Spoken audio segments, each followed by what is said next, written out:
জয় হো, নেতা মন্ত্রীদের জয় হো। বন্ধুগণ, এই মুহূর্তের আরও একটি বড় খবর, ব্রেকিং নিউজ। এবার মমতার মন্ত্রীকে শোকজ, কড়া পদক্ষেপ নিল কলকাতা হাইকোর্ট। লজ্জায় মুখ লাল কালীঘাটের নেত্রীর, প্রশ্ন উঠেছে। আবার দুর্নীতিতে তলব মন্ত্রীকে শোকজ, হাইকোর্টের কড়া পদক্ষেপ। বন্ধুগণ, আপনারা সকলে জানেন যে আবাস যোজনায় ইতিমধ্যেই ভুরি অভিযোগ উঠেছে এবং আবাস যোজনা নিয়ে আপনারা দেখেছেন রাজ্যের সেই লড়াই অভিষেক বন্দ্যোপাধ্যায়ের নেতৃত্বে দিল্লি থেকে।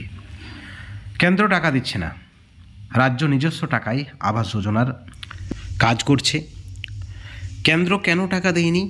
দুর্নীতির অভিযোগ, গরমিলের অভিযোগ।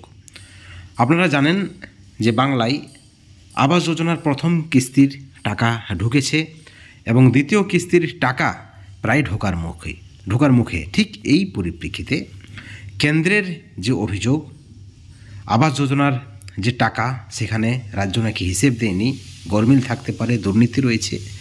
এবার সেই কেন্দ্রের অভিযোগকেই পুষ্টি যোগালেন মমতার মন্ত্রী, যেমনটা মনে করছে রাজনৈতিক মহল। কলকাতা হাইকোর্টের পক্ষ থেকে শোকজ করা হয়েছে তৃণমূলের মন্ত্রী উদয়ন গুহকে।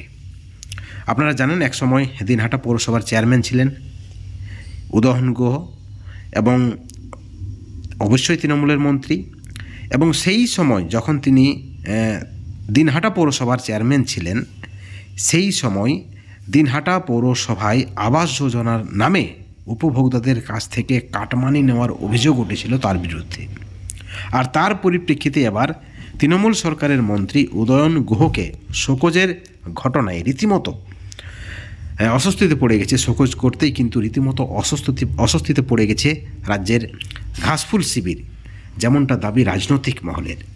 অর্থাৎ যে অভিযোগ কেন্দ্রের, সেই অভিযোগেরই পুষ্টি হচ্ছে কোথাও না কোথাও, এমনটাই মনে করছে রাজনৈতিক মহল এবং আইনজীবীদের একাংশ। বন্ধুগণ, এই ভিডিওর পরিপ্রেক্ষিতে আপনাদের মতামত কী, আপনাদের প্রতিক্রিয়া কী? অবশ্যই আপনারা আমাদের চ্যানেলের কমেন্ট সেকশনে কমেন্ট করে জানাবেন। এবং সবশেষে একটাই কথা বলবো, ভালো থাকবেন, সুস্থ থাকবেন, কিন্তু কোনো ধরনের দুর্নীতি থেকে অবশ্যই দূরে থাকবেন। Thank you so much.